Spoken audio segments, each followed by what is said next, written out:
Definitivamente há uma relação estreita entre mente e corpo. Talvez você já tenha escutado que um depende do outro e vice-versa. Se estamos tristes, é mais provável que fiquemos doentes, ou se uma doença física nos aflige, tendemos a nos reprimir. Enfim, isso demonstra que essas duas entidades são dependentes. Mesmo que você se sinta triste, movimente seus lábios até produzir um sorriso. Levante suas bochechas e enrugue sua pele sob as pálpebras. Logo você verá uma grande mudança em sua pessoa, pois você está enviando informações do seu corpo para o cérebro. Assim você pode controlar suas emoções. Não permita que elas o controlem.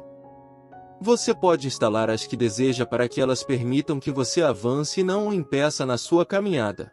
95% da situação atual da nossa vida pessoal e financeira vem da programação mental de como e tudo que vivemos nos primeiros 7 anos de vida. É por isso que os pobres continuam cada vez mais pobres e os ricos continuam cada vez mais ricos. O filme Matrix não é um simples filme de ficção, eu o considero como um documentário de como é a vida. É comprovado cientificamente que cada ser humano nos primeiros 7 anos absorve programas mentais dos pais ou das pessoas mais próximas. A mente de uma criança com menos de 7 anos está em uma frequência vibratória mais baixa, e graças a essa frequência a criança tem a capacidade de imaginação, e é por isso que as crianças podem brincar com bolo de lama, festa do chá, graças à imaginação. Então a natureza fez os primeiros 7 anos de vida para que a criança possa ter tipos de programas mentais que são necessários para viver neste planeta. Chamamos isso de biologia das crenças subconscientes. Como a sociedade, familiares e as pessoas ao nosso redor nos programaram desde o dia em que nascemos. A maioria das crianças observa e questiona tudo o que há ao seu redor. Se algo chama atenção, não ficam com a dúvida, eles simplesmente perguntam sobre isso, mas se um adulto os vê, eles imediatamente os repreendem e imobilizam, projetam todos os seus medos nas crianças. Quando o pai lhe dizia que não podia tocar naquele lindo vaso na casa do vizinho, ele não esperava que você estivesse seguro, ele esperava que ele próprio estivesse seguro. Quero dizer que se quebrasse o vaso, o seu pai que teria que pagar, não você. Sem querer, o seu protetor te encheu de medo e o estragou, fez com que pouco a pouco você parasse de experimentar para apenas escutar o que os outros tinham a lhe dizer, aceitando sem dizer nada. Afinal, os adultos são os que sabem mais. Então lentamente apareceram muitas dúvidas, medos e inibições em sua vida, o que o levaram a ter sérios problemas. As crenças são construídas com base em informações fragmentadas e com conclusões de outros, mas ao invés de entendê-las e tentar modificá-las, normalmente as pessoas aceitam como verdade e seguem-as ao pé da letra até o fim, literalmente sem imaginar o dano emocional que as fazem. O sucesso pertence às pessoas que se separaram das sugestões que receberam durante seus primeiros anos, o fracasso é para aqueles que continuam aceitando as limitações impostas pelos outros. Alguns anos atrás, o psiquiatra Eric Berne percebeu que todos nós temos diálogos internos com nós mesmos. Ele chamou de posturas psicológicas e descobriu que todos nós temos 3 papéis, o do pai, o adulto e o da criança. Quando você se ouve dizendo algo como, não faça isso ou aquilo, é um diálogo da sua posição de pai, mas se diz, vamos. Faça e vamos ver o que acontece, é o seu papel de criança que aparece. O ideal seria o adulto dialogar conosco desde que seja maduro e equilibrado, mas a grande maioria das pessoas ouve o pai ou a criança, deixando de lado a parte adulta. Agora, a pergunta que muitos se fazem é: são apenas seus pais que lhes programaram através das projeções de seus medos? Não. Foram também por seus irmãos, amigos, vizinhos, professores, e todas aquelas pessoas com quem teve contato desde que nasceu. Sem intenção, eles lhe deram muitos dos medos que agora tem. No decorrer de sua vida, você só se dedicou a apresentá-los, transformando suas inibições para ter uma certa segurança em sua vida. Então agora esses obstáculos se tornaram dominadores de sua existência, te obrigando a viver sem ser feliz, em outras palavras, só sobreviver. Se você não faz nada para mudar aquilo que te incomoda, não se queixe da sua condição. Se está disposto a melhorar a sua vida, comece agora a mudar essa programação subconsciente que desde de criança lhe impuseram. Reprograme o seu cérebro para melhorar sua vida.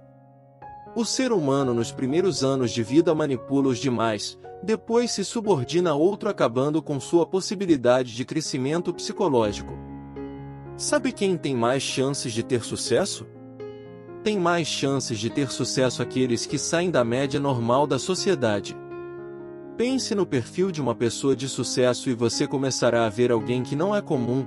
Eles provavelmente tiveram o mundo contra eles por causa de seus pensamentos e ações, mas conseguiram fazer o que poucos conseguem fazer. Se Gabriel Garcia Marques tivesse escutado seu pai que queria que ele fosse advogado, não gostávamos de suas histórias e magníficas obras literárias, ou se a mãe de Thomas Edison realmente acreditasse que o seu filho não era bom nos estudos, nós nunca teríamos conhecido mais de 2.000 invenções patenteadas por Edison, nunca teríamos conhecido a lâmpada elétrica. Ir onde os outros dizem, só o levará ao mesmo lugar que eles, mas escolher outras opções levará ao sucesso. Para muitos isso está claro desde a infância, mas para outros precisam ser despertados por esse desejo de ser diferente e alcançar os sonhos mais preciosos.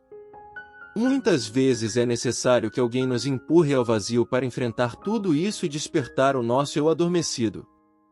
Modifique suas sugestões. Modifique as programações mentais que recebeu quando era criança.